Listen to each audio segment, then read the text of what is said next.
Support for Down and Dirty comes from listeners like you and the Tampa Bay Times. The Pulitzer Prize winning newspaper is available around the Tampa Bay area and online at tampabay.com. Thanks to the Tampa Bay Times for their support.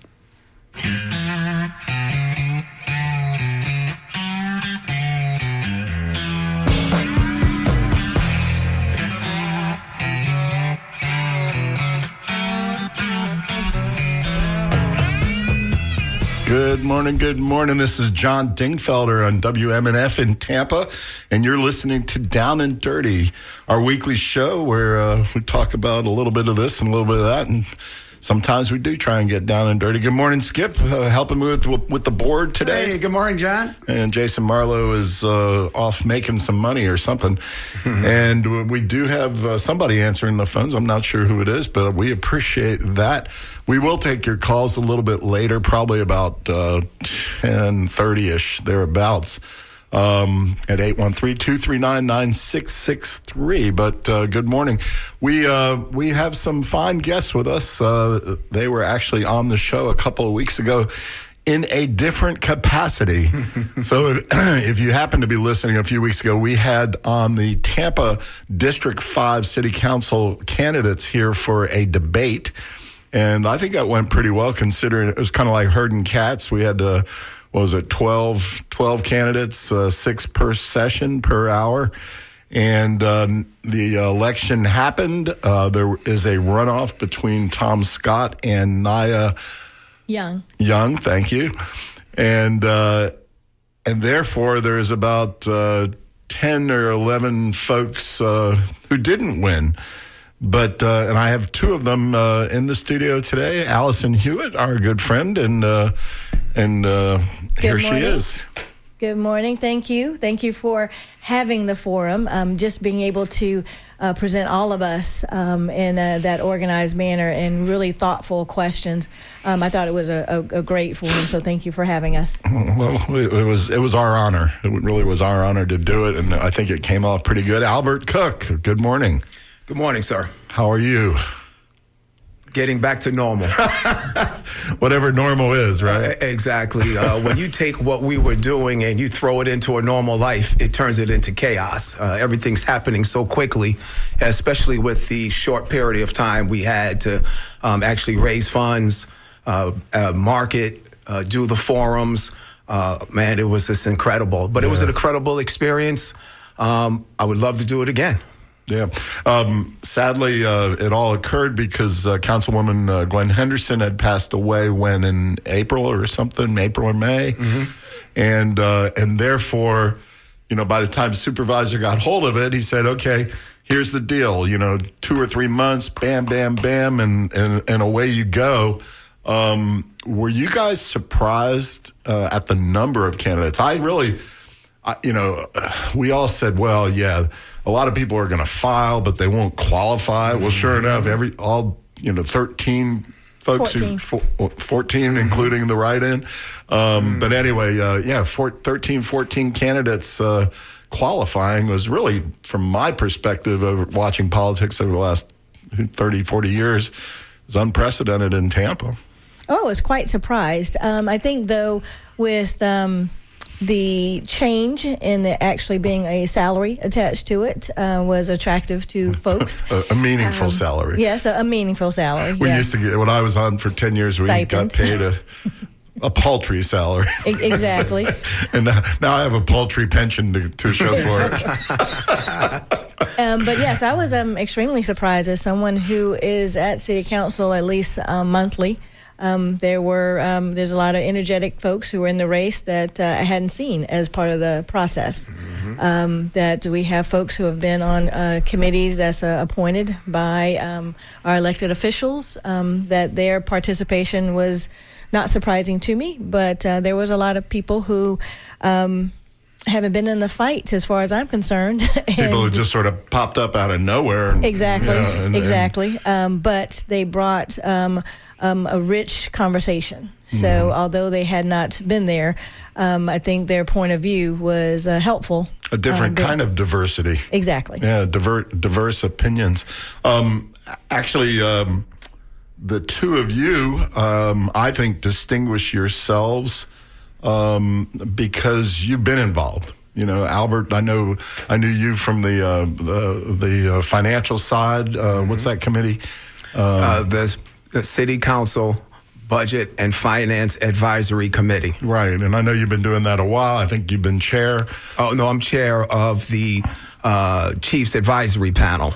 That took the place of the Citizen Review Board. Got it. That's what I'm chairman. Got it. But my point is, you know, you're not just coming in off the street and saying, hey, that's a $70,000 job, I'm going to go for it. You know, you guys actually had you know, put in the time and been involved in the city, you know, prior. You know, John, it's funny. I never thought about the money. Mm-hmm. I never did. You know, I just felt that what I've been doing in the community over the last few years, it built me to that point. My understanding and my participation. Don't forget, all the things we do on these committees and boards is voluntary. Right. So we actually had people who decided to run for this position who hadn't volunteered 1 hour. Mm-hmm. Mm-hmm. And now I'm looking at this and I'm debating with this person who hasn't really done anything. Now, did that get pointed out along the way in all those various forums and debates, or not really? Well, not really, because we were very professional, I have to tell you. And everybody kept it cordial. And it's funny because I had that feeling to say some things. And I think all it would have taken is for one of us to say something, and it would have been a flood of things happening. Exactly. I completely agree. If someone had broken that seal, it would have been. But we really, I think all of us tried to be cordial with each other. Professional. Kept it very, very professional, and kept it on the issues, because a lot of us were there for the issues, to be able to prove our point of what we knew and what we wanted to bring. And Allison, I want to give some kudos to you. You and I met probably 20 years ago, working on affordable housing issues and that sort of thing. And I'm sure, I'm sure you've been working on many other issues throughout the years. I know right now you're on this reconciliation panel. Not on the panel. I do what I normally do because. In all honesty, is sunshine. Is I need to be able to share my research and share my information with all members, so I don't join the board to be able to make sure that they have. But you attend all the meetings and you participate when they allow public comment. And they have my recommendations in writing. They have, with the research, with the data, with the statutes that goes along with it. I just make sure that when I make my presentations, it is not based on emotion or my opinion. It is based on what we can and cannot do based on statute, law, and policy. So here we go. Here's somebody who's participating in depth and did not win win a candidacy to move on to the runoff. It really shocks me. There were some other candidates as well who have been participating in not only the neighborhood government, but city government as well. Mm-hmm. And, it doesn't matter if you come in second or you come in 14th, you're lost. And it's a shame that we have so much experience in the candidates and they didn't move forward like they should. Yeah, I hope the city has the intelligence to pick up some of these people, including yourselves, and put you on significant and meaningful, committees to the extent that you might want to be on it, Allison. But anyway, so let's drop back a minute. Albert, you indicated that it was exhausting. I know that's true, and it's also extra exhausting because it's summer. Yes. Yeah. Usually city council races are in the winter because the election typically is in March and April. Mm-hmm. But in this case, it was summertime, and that's just beastly hot and miserable to be going door to door or be standing out in the strip plazas gathering petition signatures or whatever it is you might be doing. But the key question I'm sure people want to know is, was it fun? I had an amazing time because I hadn't done it before. Yeah. And where are you from, Albert? Originally, I'm from New York. Okay, I sort of guessed that in your voice. Well, I've been in Florida since '86. So I'm a Floridian because, people don't like me saying that because I wasn't born here, but I've been here most of my life. Sure. And I've been in Tampa since 1995. Okay. So this is my home. Mm-hmm. What part of New York? Westchester, right. Mount Vernon. Sure. Yeah, so that's where I was growing Nice area. up. I went to college in Boston. I went to Boston University. My father retired to Tampa. Actually, he says he's the first African-American to move into Town and Country. This is back in '83. Wow. It's a great possibility that he might have been the only one that he saw look like him. There was wasn't there a lot of military originally in Town and Country? I'm just going by what my pop said. Yeah. And, you know. No, I don't doubt it. Yeah, that's how he felt, which is more important. So when I was coming And now home. Town and Country is so Latina. It is. It's changed amazing. Yeah. I still remember when Waters was 2 lanes, one going each way, and there was no lights. Yep. So my dad retired. And I remember that about Gun Highway. All that over there. Yeah. When my dad retired, I came down from Boston, and I had an overcoat, wool hat, boots, gloves, and got off on a plane in St. Petersburg. And I said, as soon as I can, I'm coming to Florida. There you go. That's what I did. I came down here, and I've been here ever since. But to get back to the campaign, Yeah, was it fun? It was. It was amazing. And when I look back on it, it was an amazing time. And I thought that having 14 candidates would be an advantage to me, and it wasn't. Why did you think so? You had no time. How can you talk about the economics? I mean, why did you think it'd be an advantage? Because you didn't need a lot of votes to win. Okay. That's what I was You thinking. Just sort of, everybody gets 500 and you slip over with 550. I would love to have 550 if I even got that far. Yeah. But what happened was we ended up with having 1 minute to. How can you talk about the economics of a district in 60 seconds? Mm-hmm. How can you close in 30 seconds and actually make your point to get across? So there was actually a couple of forums, I'm not going to say which one, where I was sitting there and I was like, what the hell am I doing here? Yeah. It's useless. I sort of told Allison that early on because we are friends. Yeah. And I said, Allison, I'm not sure if those forums are a good use of your time. Because in the hour you could sit there at that forum with 10 people listening, from a neighborhood, you might be able to knock on, a dozen doors that nobody else is knocking on. Oh, yeah. So, we had some poll, they call it poll voting. What do they call it when they had those votes? Those are extra silly. Yeah, straw polls. Straw polls. So people had their own people there. Exactly. And they were winning, and I was sitting back and saying to myself, what the hell am I doing here? And I agree with you 100%. My time could have been spent doing some other things. But that is the nature of the beast with the time that we had. Well, if you don't show up, then people start saying, oh, he's too good for this. Yeah. He's too good, or he's not showing up. Or he doesn't care. Or he doesn't care. Yeah, so you have to go. Yeah, it's interesting. Who is it? I think it's Ken Hagan over in County Commission. He developed a strategy. I mean, he's been sitting on County Commission a long time, 25 years or so. Wow. Yeah. But he developed a strategy of really not showing up. I think he realized that his time would be better spent raising money, which he's very good at, or knocking on doors or whatever else. Our president did the same thing too. You remember he didn't attend debates. Yeah. He said, why am I going?" Yeah. And he was spending his time raising money, and plus he was the odds-on favorite. Exactly. Yeah. I wonder if Tom Scott might take that approach. In this next go round. Mm-hmm. Allison, was it fun? And by the way, if you're just tuning in, this is Down and Dirty, and we're talking to Allison Hewitt and Albert Cook, who just ran for Tampa City Council in a special election, and they're both good people, and I'm so proud of both of you for just jumping in. I'm proud of all 14 candidates who jumped in, because I know what it's like.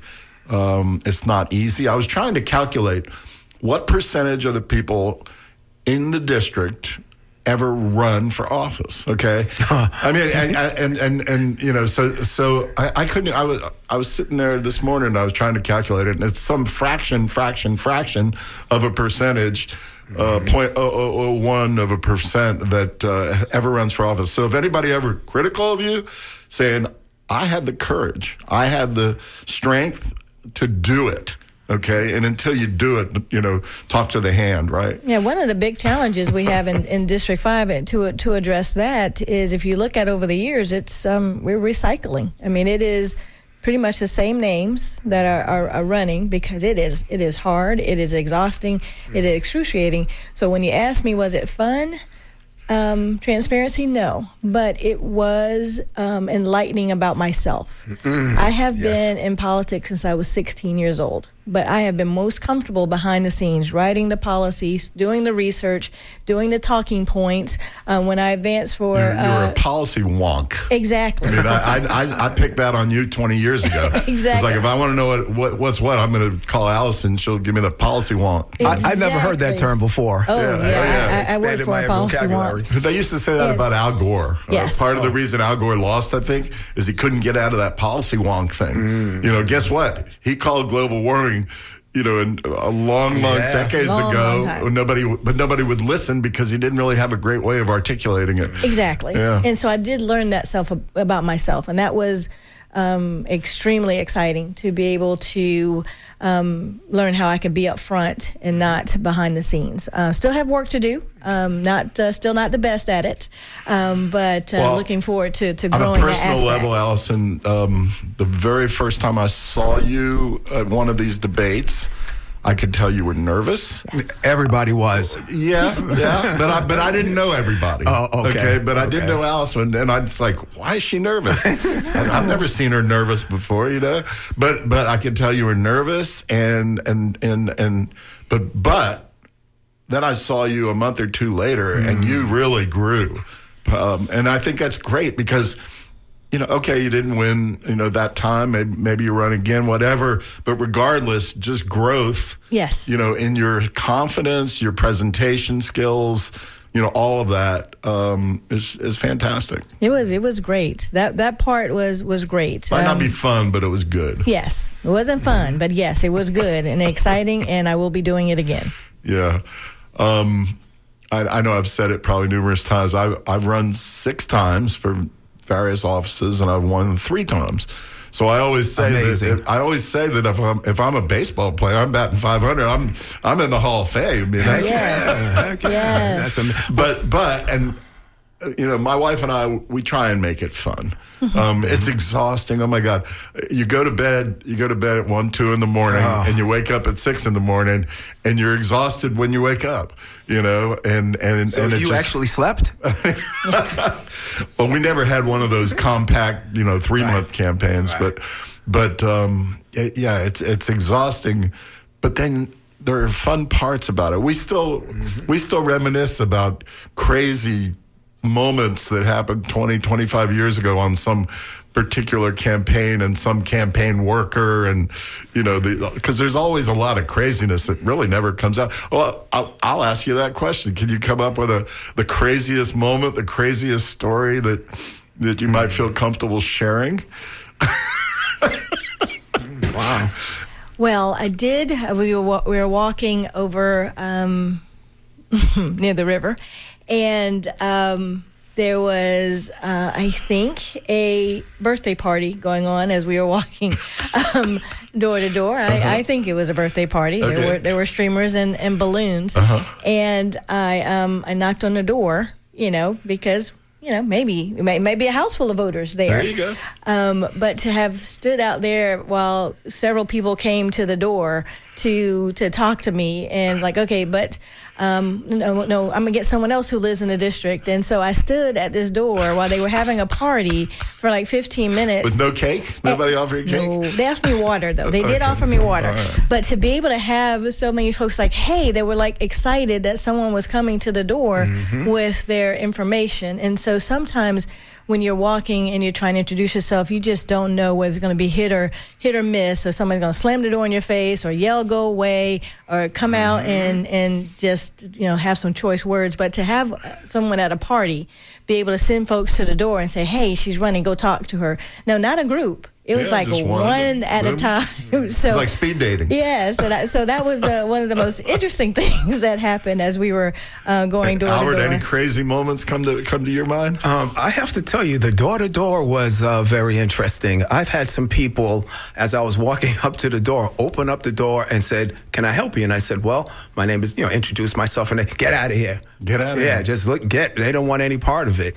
But I did have and I think that's probably more now than it was, let's say, 20 years ago when I started running. Yeah. Now, of course, I've met a lot of friendly people as well. But I've met this gentleman.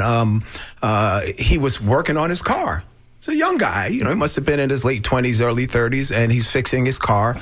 And I came up to him and I started talking to him and I introduced myself. And while he was fixing the car, we were just chatting. And he was very interested. And then I asked him for his vote. And he says, Albert, when I register to vote, I'll vote for you. And I'm saying to myself, I just spent 20 minutes with this guy, and he doesn't vote. But it was from that point on, it was always the first question out of your mouth, right? That's exactly. Well, the cool thing is he was in a job that he wasn't happy with, and at that time I had learned a lot about the trades. Mm-hmm. So, look, you need a mechanic maybe more than you need a nurse. Right? When you see a mechanic more than you see a nurse. Sure. So I told him, look, if he was doing a major work on his car, I said, look, guy, you can make a lot of money doing this. You just need to get ASC certified. Right. I can't remember what that means, but that means you're a certified mechanic. Sure. And he said, you know something? I'll think about that. And I mentioned to him that there's a trade school opening in Plant City. And I said, look, you got a car, it's running. Go up there. So maybe I affected his life through this campaign. Wouldn't that be cool? It would be so cool if I saw him again and he was actually doing this. It would be amazing. Yeah. But the door-to-door was the best part of it. And one other thing, too, is meeting the candidates. I met some really cool people, and then I've met some people that weren't all that cool. I have to tell you, I was at one forum, and I'm not going to get into which one it was again, and there was a candidate who was making comments, loud comments, after every one of us made comments. So they asked me about leadership, the city leadership, and the power between the city council and the mayor. Mm-hmm. And I said, the mayor should have the power. This candidate, he threw up his arms and made a loud comment. And I looked at him and I was like... He hadn't been recognized or anything. No, he hasn't. Jumping in. And in regular life, I would have shut it down. But I was like, look, let me just go ahead and make my point and move on. But this guy, he did it to everyone. And I'm shocked at this.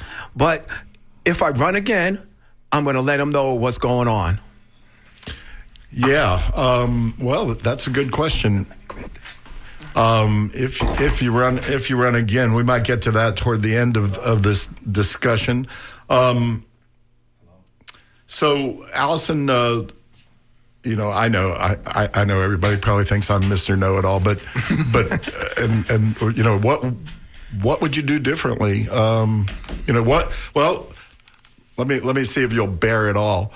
So to speak, but what was your strategy and what would you do differently? My strategy was to talk to different communities in their capacity. My strategy was to do one-on-ones with house parties with communities. Mm-hmm. What I would do differently is be more aggressive in raising money to make sure that we had more mailers that went out. Mm-hmm. I think mailers made a significant difference in this, but mailers are super, super expensive.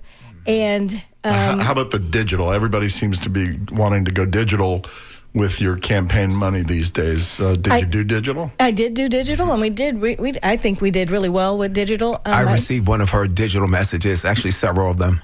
Yeah. Was it persuasive, Albert? I was ready to vote for her.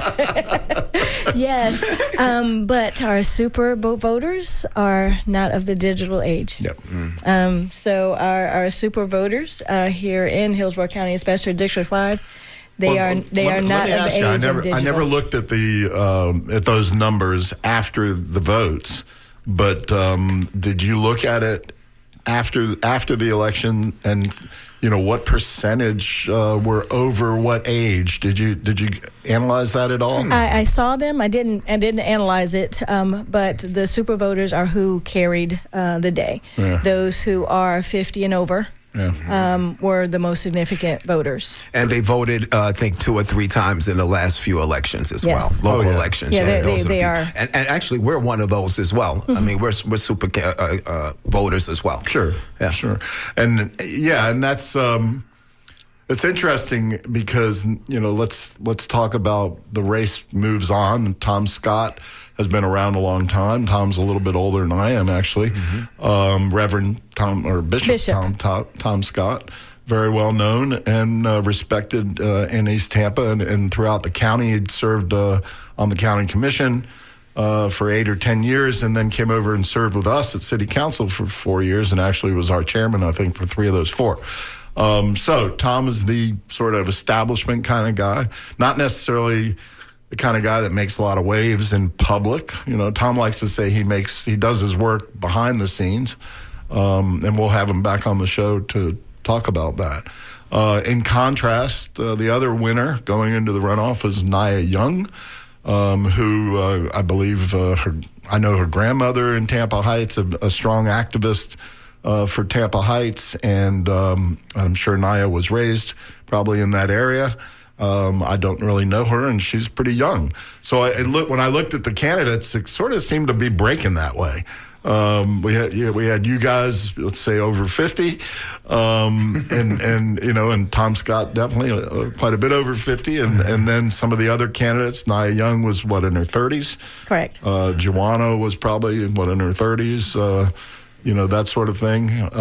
So anyway, it looked like there was sort of this division, and I wonder if that's the way that the vote broke as well. It did. Yeah. It did. So what does that mean for the runoff? When is that? October 28th. Yes, yeah. October 28th.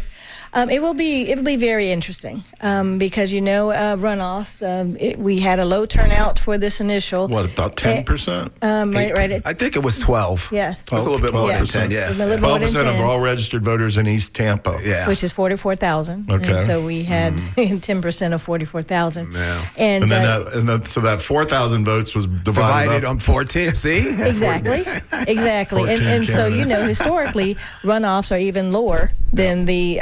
So and you don't have a mayor on the ticket, and you just have anyone on the ticket. Yeah. So where's that going to go, and what does it mean? Okay, let me put it this way: if you were either one of those folks, what would your strategy be now, going into that runoff? Oh, I would take the list of all my opponents and see, where their heavy portion was and hit those portions. Mm-hmm. Because Tom Scott got Tom Scott's, and he's going to have Tom Scott's. And if you look at historically what he has done when he has run, that's his base. Now, has any of the candidates, the young candidates, been endorsing the young candidates, or the older candidates endorsing Tom Scott? I mean, any of that happening? Have you heard? I have to tell you, since the election, I know where you're going. I've really taken it easy. I have a small orchard in my backyard that I'm tending to. As you know, citrus trees have to be monitored. I'm growing fruits Albert, and vegetables. if you're going to call yourself a Floridian, it's a grove. Oh, okay. It's a grove. Yes, unless you're waiting for that apple tree to come in. But I only have, I'm sorry, I have 6 trees. I have 6 trees. That's it. But I've taken a small amount of time for myself to gather myself again and to refocus myself. Good for you. That's why when you called me yesterday to come today, I was actually, I was hesitant at first because in the last few years, I've taken on some Buddhist principles, and one of those is not to worry about yesterday because you can't control it. You got to deal with today to control the future. So I try and take that attitude, and I tell my wife that all the time. I didn't know there was Buddhist oriented. Yes, of course it is. Yeah. And it's smart, but I think you gain that. Maybe I'm Jewish, so maybe I'm Judaist or something. Well, what happens is as you get older, you take on these principles because now you start realizing that everything you do today is going to affect going forward.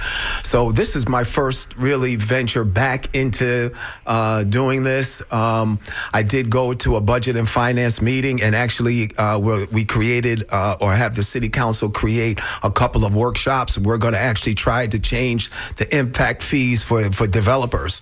Right now, we're at about 20% of what the average developer or impact fee is for cities our size.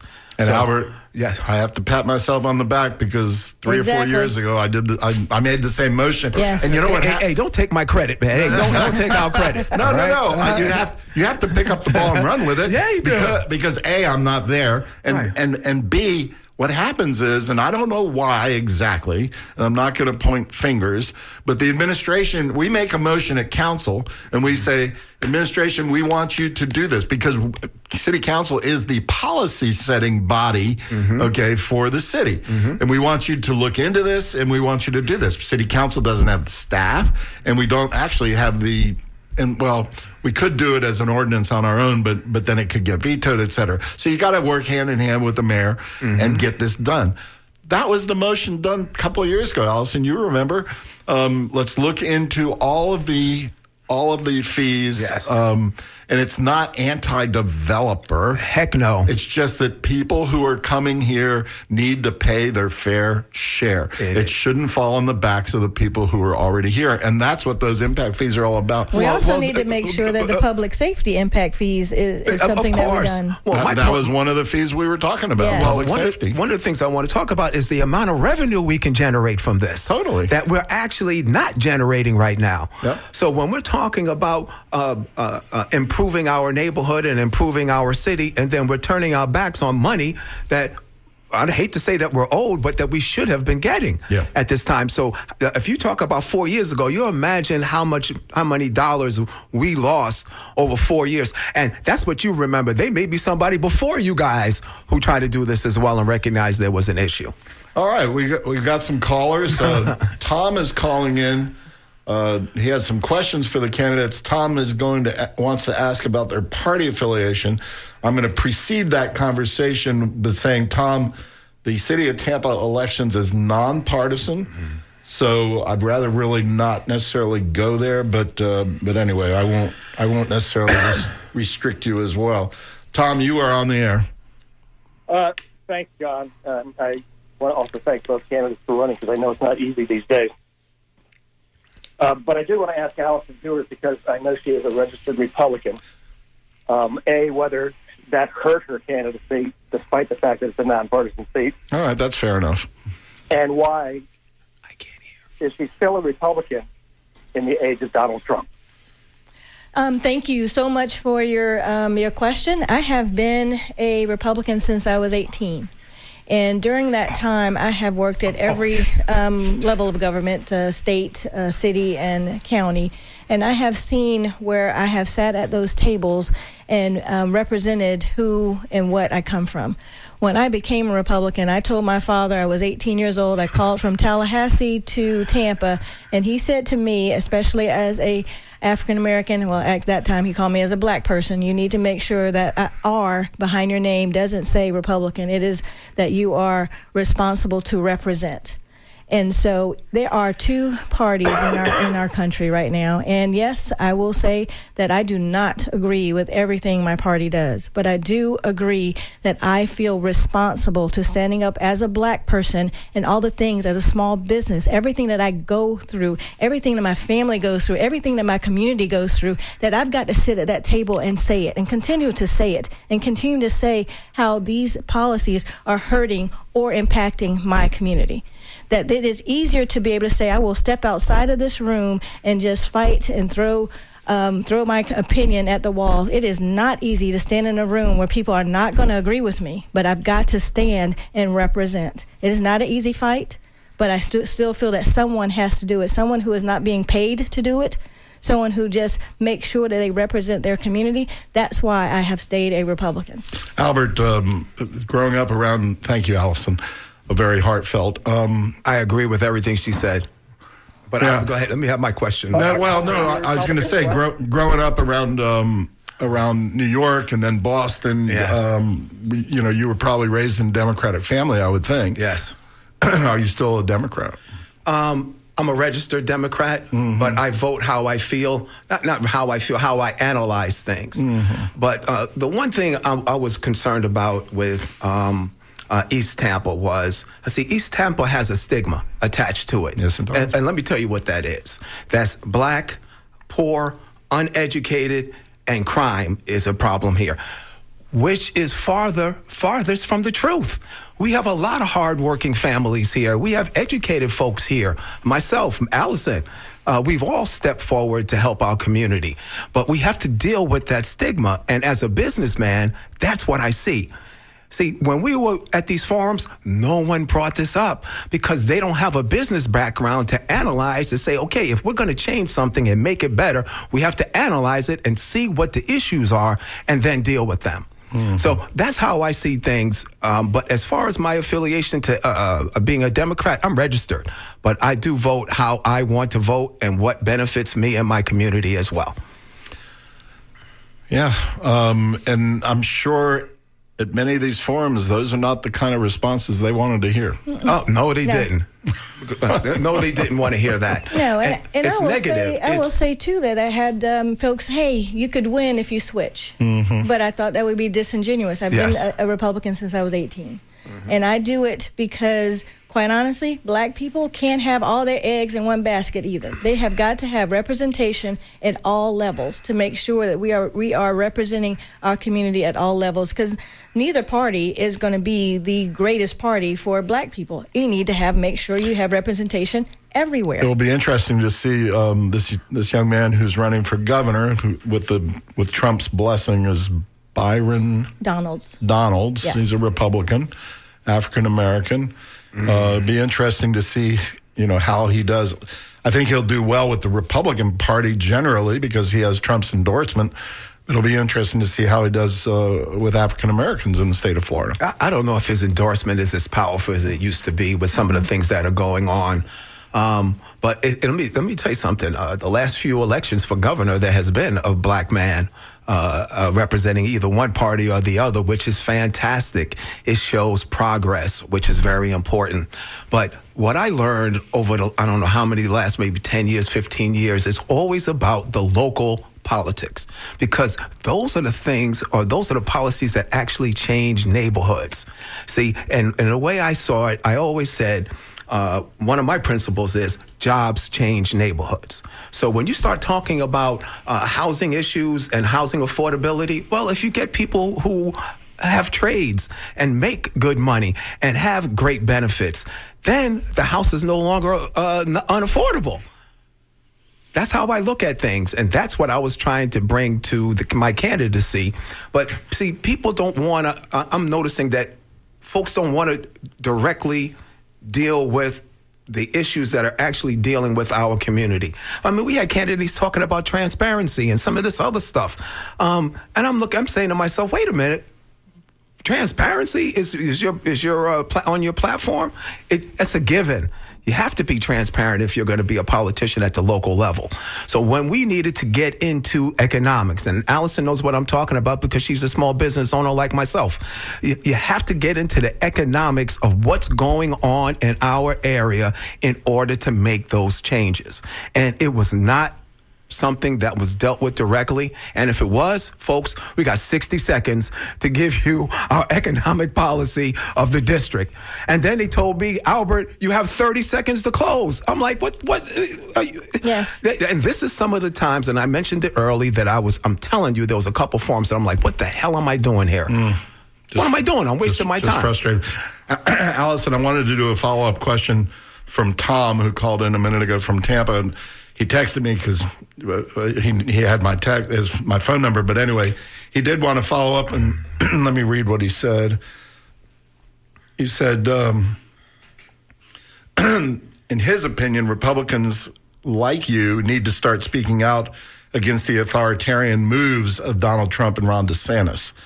Not necessarily, just stand on the sidelines and or whatever.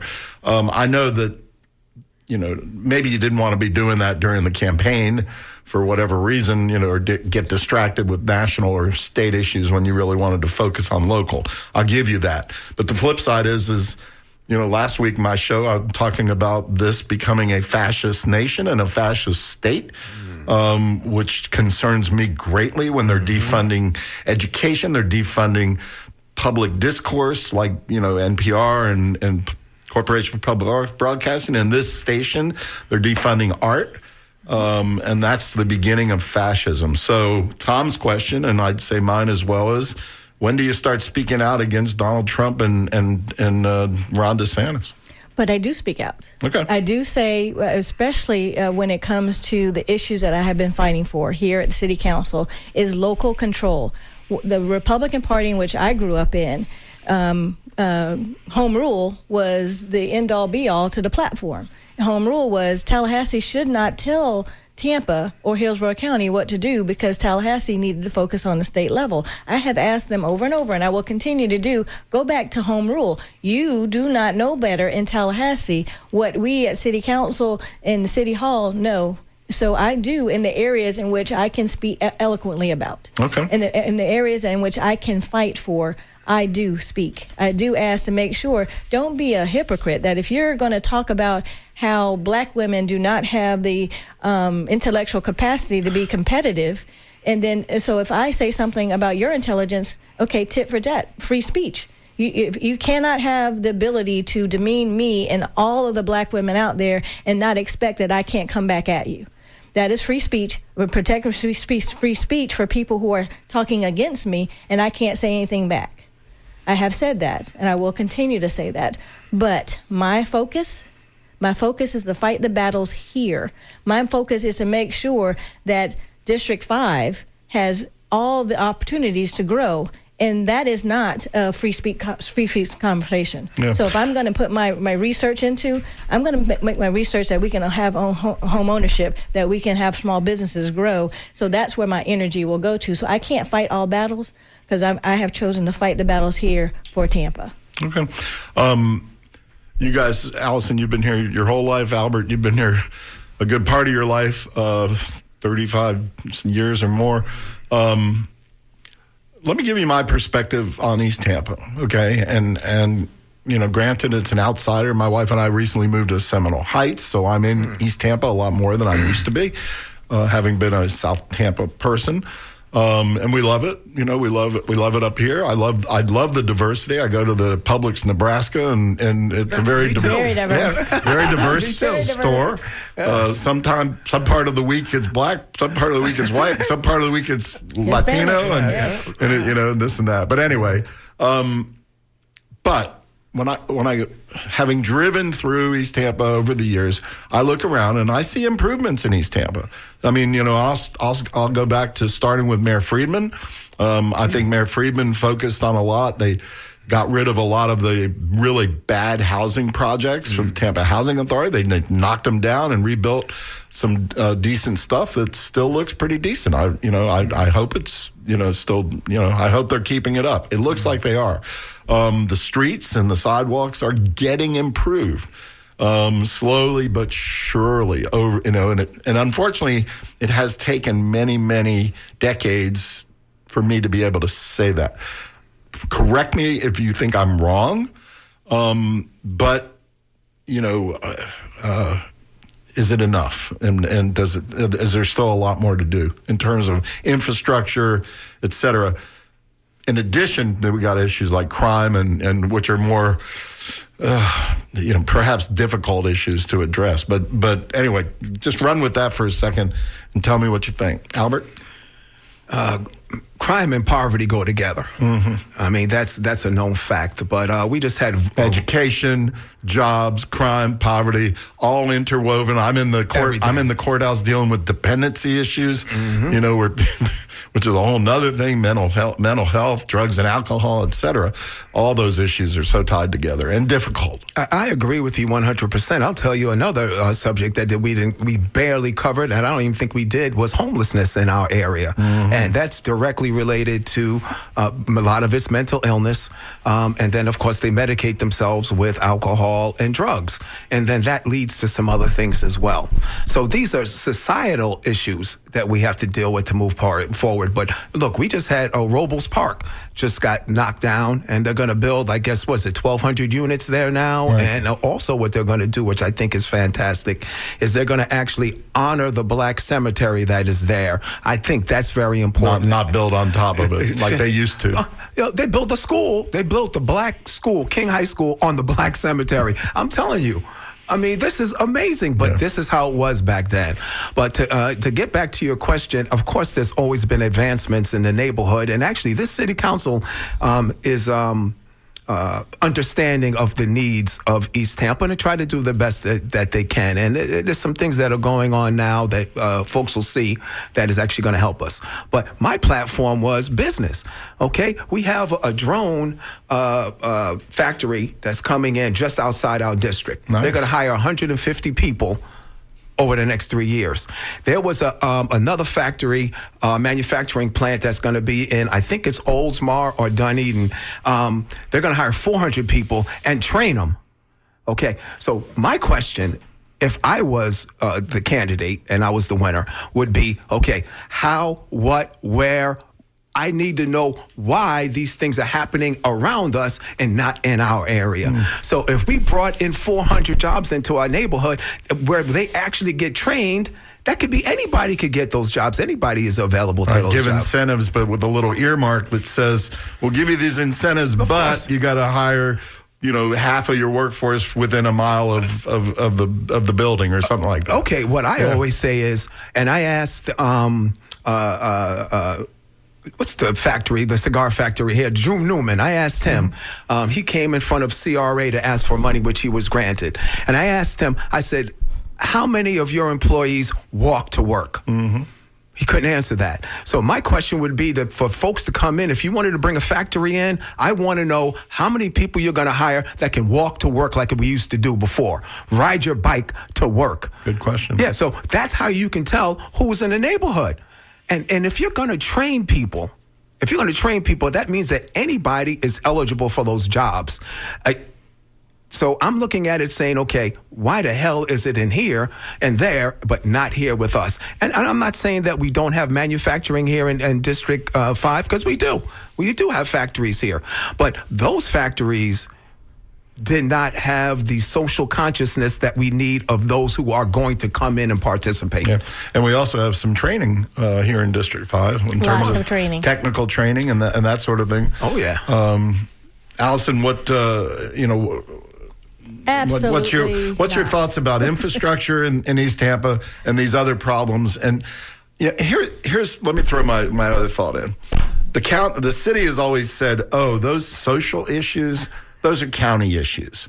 The county's got the money to address, these poverty issues and that sort of thing.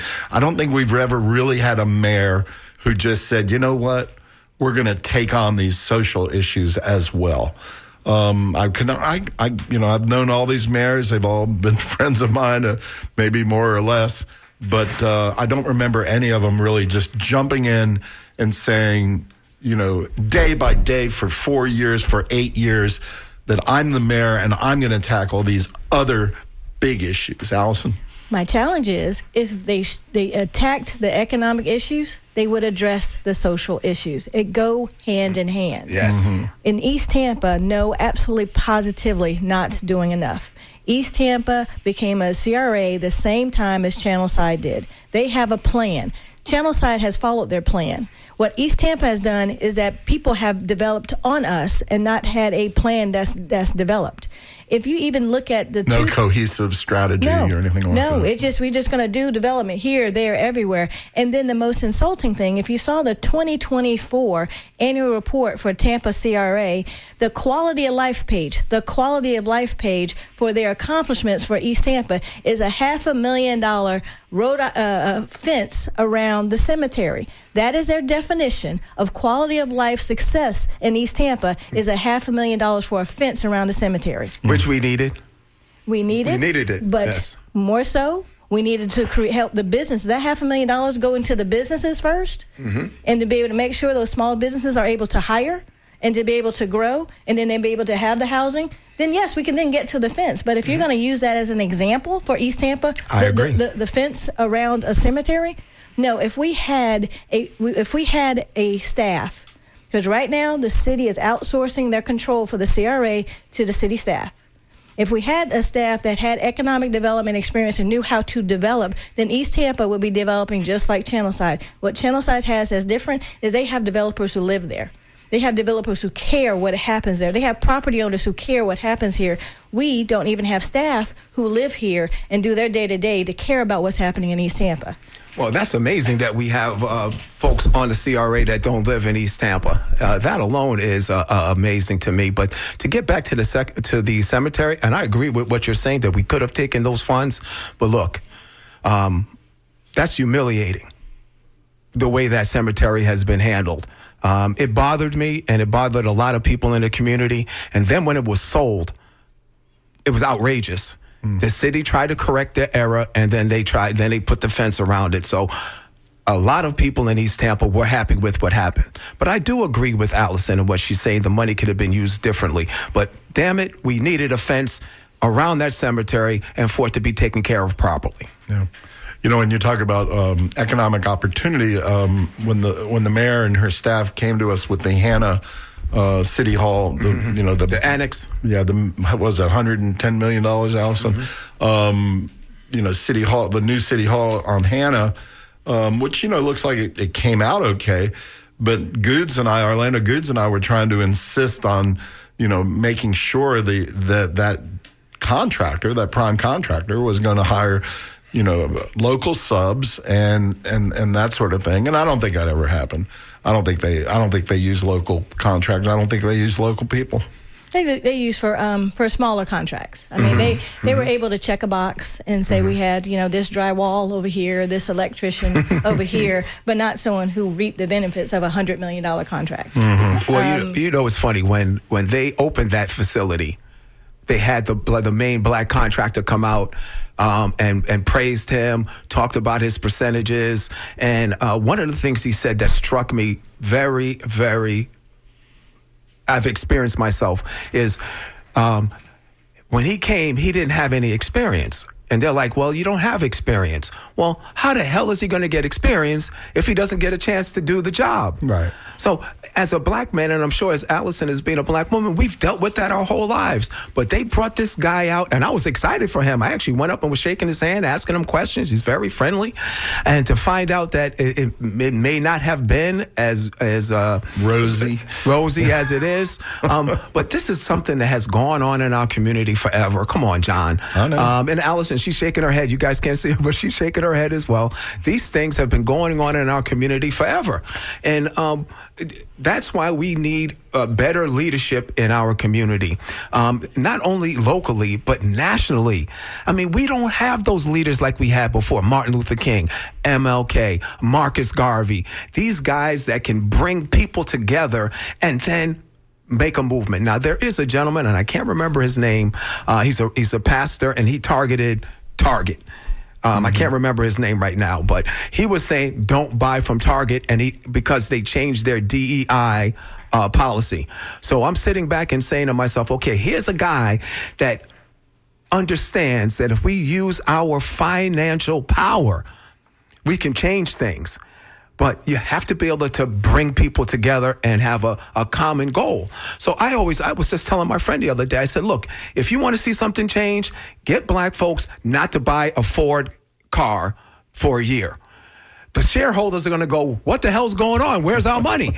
And they're going to say, well, black folks aren't buying our cars. And they're going to say, don't worry about it. Next year, down again. Next year, down again. That's when they're going to say, okay, what do they want? Yeah. See, when you get that question, that's when you can move things forward and make changes. Your wallet is power. Hell yeah. So, am I allowed to say hell? Yeah. Okay. We're got to wrap up. Unfortunately, there's never enough time. An hour goes by so quickly. But both of you alluded to the fact of the possibility of running again. This particular seat, I think, will be up in a year, 15 months. 2027. Yeah, did they say 15 months? A little more than a year. Yeah, something like that. So that's a possibility. But when I'm listening to the two of you, I'm saying, forget about city council. Why don't you guys run for mayor? I am serious. Hey, we have never, to my knowledge, we've never had a serious black African-American candidate run for mayor. And it's a nonpartisan seat. You guys both are a little bit more on the conservative side. And I think it's something you should think about. But anyway, I'll just toss that out there. I'm so pleased I had Albert Cook and Allison Hewitt here to join us on Down and Dirty, talking about their experience having run for Tampa City Council. Unfortunately, they were not successful. But they did a great job, and we're so proud of you and all 14 candidates who did put themselves out there and run. We will be having a debate with the two remaining candidates, Nia Young and Bishop Tom Scott. I think that's the second or third week in October that we're going to have those two candidates here on this show, and that will be followed by Mitch and Ray's show, where we'll be sort of doing an analysis of the debate and analysis of the race in general. Will they take calls? Good question. We'd probably take calls in the second hour. Okay. We'll let them just debate in the first hour, like we did with you guys, and then we'll take calls in the second hour to let the community have their opinion. Thank you. All right, this is John Dingfelder, Down and Dirty. Thanks for listening, and Skip, thanks for your help. My pleasure. This is WMNF Tampa. Have a good day and a good weekend. Awesome.